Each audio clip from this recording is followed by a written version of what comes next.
have the hmm,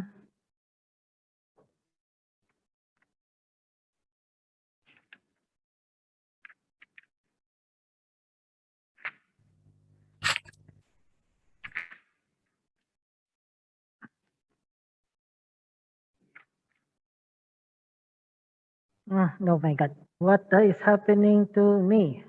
Okay, we have.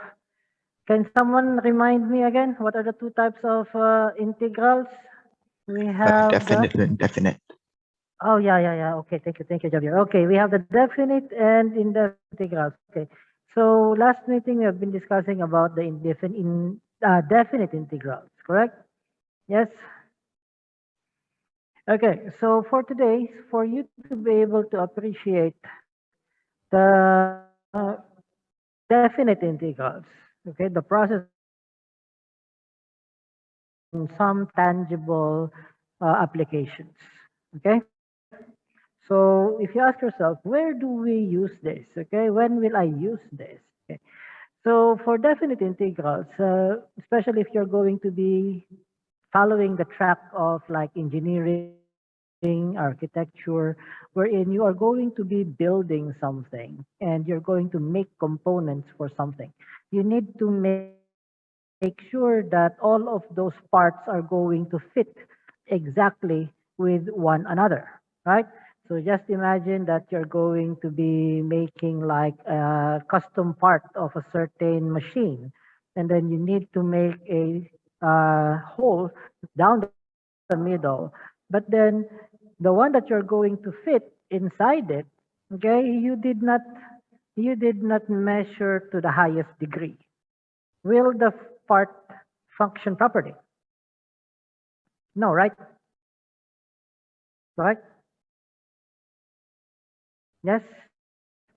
So when you're working with these kinds of machines, especially for engines, airplane parts, electronic parts, you need to have high degree of tolerance.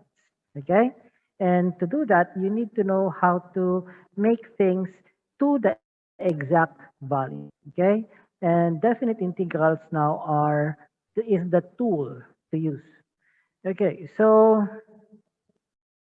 the first application that we're going to talk about is, let's say, length of a certain function. Okay?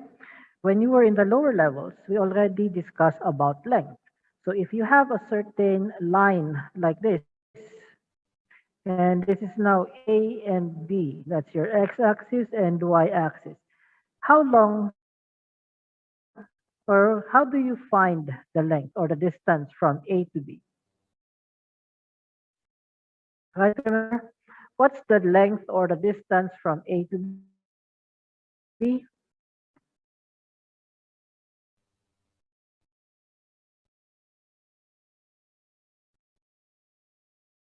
Anyone?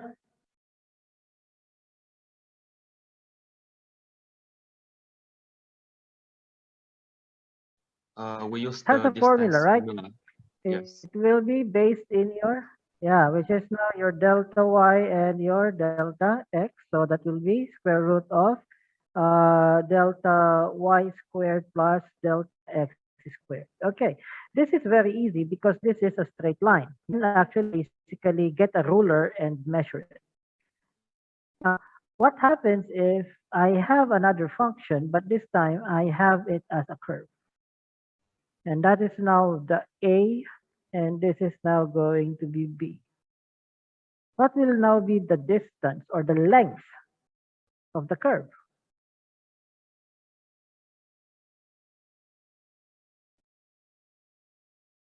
Are we okay? Or is the connection okay? Yes or no? Yes, teacher. Yes. Okay. So how do we find that? Unlike this one, we can get a straight ruler and then just measure it directly.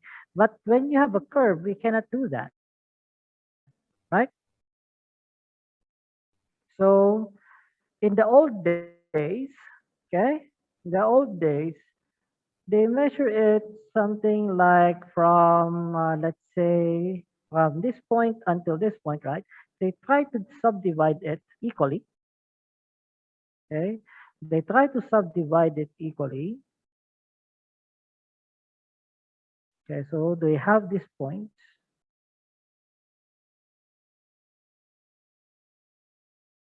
And then they're going to get the ruler and then start measuring. Okay, they are measuring it straight edge.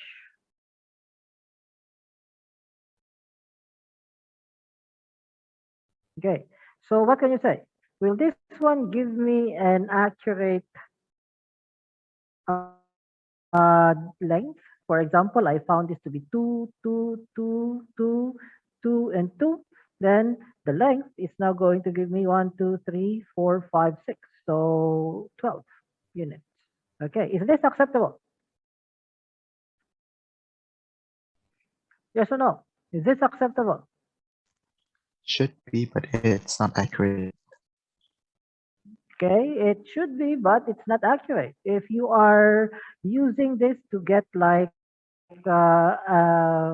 precision part, it cannot be done. Okay, so what can you do?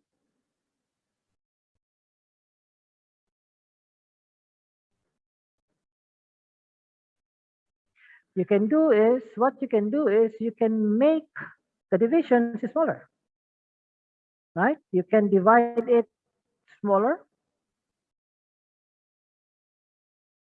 and in that way, it will hug the curve a little bit better, right? It yes, okay, Yes, teacher. and you can now start like counting. Okay, you can now start counting again. But still, even though you do that, there will still be parts wherein it's not properly aligned. So what you can do is you can make this smaller and smaller again. You can make this space smaller again, right? Until such time that the x value, this x value is going to move close to zero. That's the most accurate one that you can make, so that you will just have a very small piece of that particular line.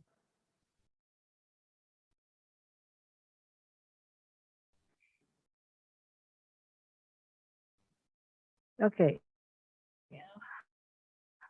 wait, am I getting through to all of you properly? Yes or no? Yes, teacher. Yes, teacher.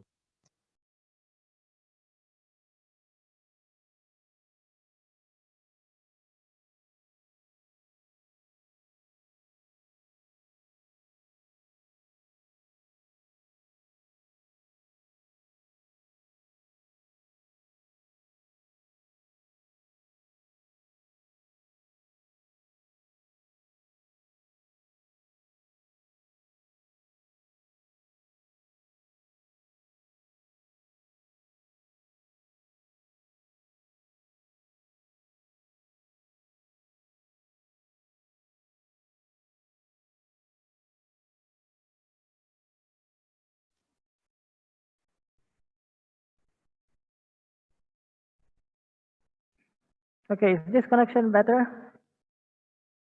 Yes? Yes, teacher. Okay. So, as I was saying, to make this more accurate, you are now going to make sure that you cut it very thinly, okay, very closely, to the extent that x is now going to approach close to zero. This length or this distance now is going to reach very close to zero, okay? Again, so try to recall our lessons. When we project something close to zero, what is that?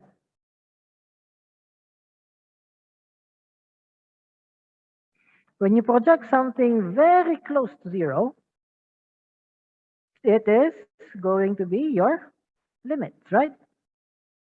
limits, which we use to find the derivative, correct? Yes. So that means this small space that we are looking for, that small space is actually our dx, a derivative in the x-axis. You understand? Now, if you get that small distance and then just add everything of that size from point A to point B, you will now be able to get the entire length. You understand the plan? Yes? And from adding it from point A to point B, then that means you are getting the integral of it. You integrate or combine it with one another. Okay? So for this one, we are now going to, let's say, find, if you want to find the length of a certain curve, you need several things. Okay? You need to have a function in x, that's your x value, and you need to have a starting point and an ending point, which is now going to be your a until b. And furthermore, you need to find a certain distance, which is now going to correspond to your dx. This distance is what you're going to project across the function from A to B. So the formula for the length is equal to, you need the dx, right? You need the dx of the function. So what we will have here is going to be the derivative of the function, which is now going to be squared, and then you're going to add 1 to it, then get its square root in dx. Okay, so this is now the formula for the length of a curve. Okay, clear? Just like this one for a straight line, this is now the formula for a length of a curve. Okay, so how to use? Oh, I forgot. Integral of from A going to B. So you start off with A until B.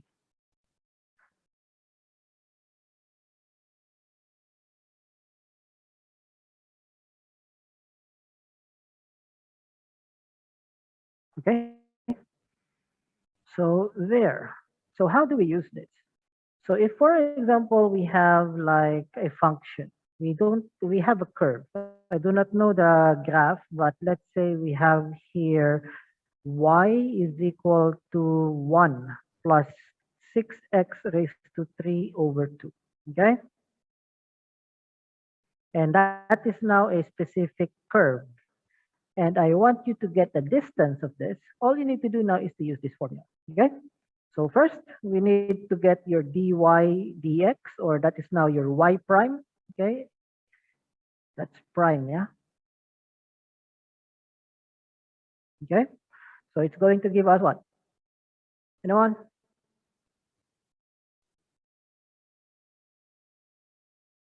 Derivative? 9x raised to 1/2. That is going to be 6 kali 3 per 2 x raised to 3 per 2 kurang 1 ya? 2 per 2. Okay. So it's now going to give us 3 times 3, 9. 9, 3 per, 9x raised to, that's minus 1/2. Okay? Clear? This is now our y prime. Since we have this, we can now place it directly in our formula. So the length of that line, okay, length from, oh, I forgot. There's a limit where x value is lesser than or equal to 1 and lesser than or greater than or equal to 0. Okay? So from there, we now place our integral sign with the limit from 0 to 1 We are integrating from 0 to 1 of the square root of the formula 1 plus. We place now our derivative, which is this, 9x raised to 1/2 squared dx. Okay, so that will give us what? This one will simplify to what? L is equal to 0 to 1 square root of 1 plus 81x, right? Okay, solve.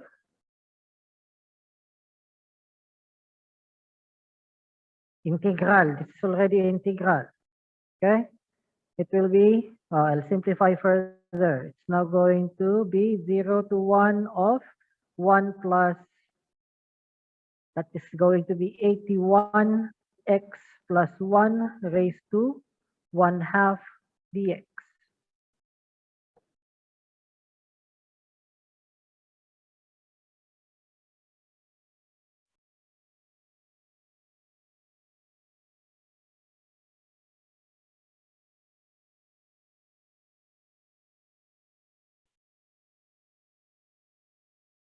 Okay, so at this point, okay, I'm going to show you something. This is exclusive for definite integrals. Okay, so the limits that you have here is x equal to 0 up to x is equal to 1. Correct? Clear?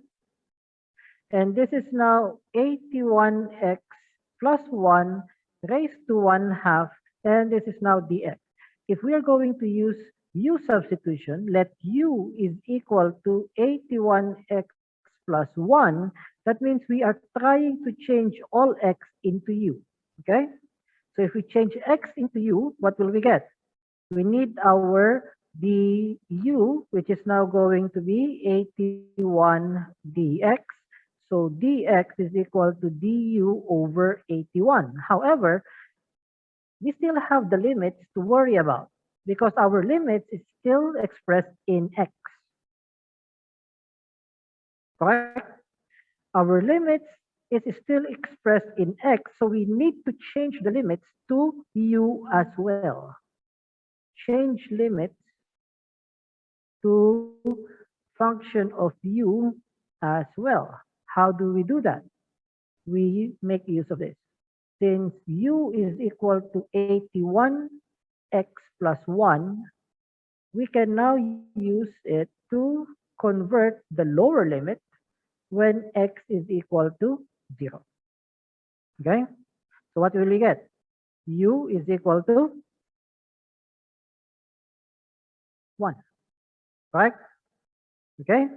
This is now for the lower limit, LL. For the upper limit, u is equal to 81x plus 1 when x this time is equal to 1. So you will get now u is equal to 81 plus 1, so 82. That is now upper limit, UL.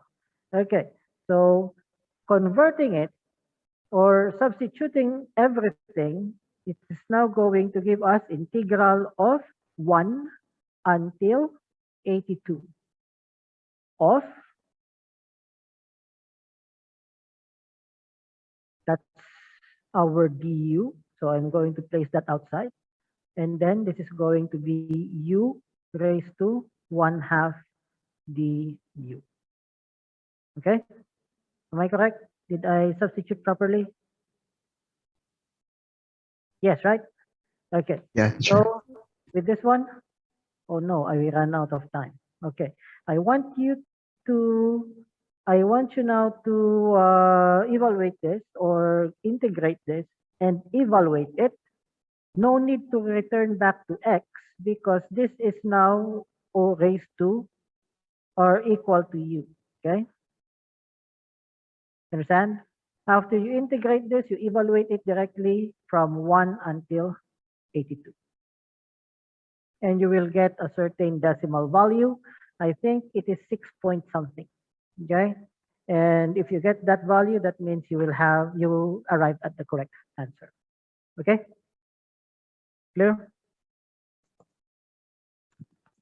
Okay, with that said, you can now move to your next class. Goodbye, everyone. Goodbye.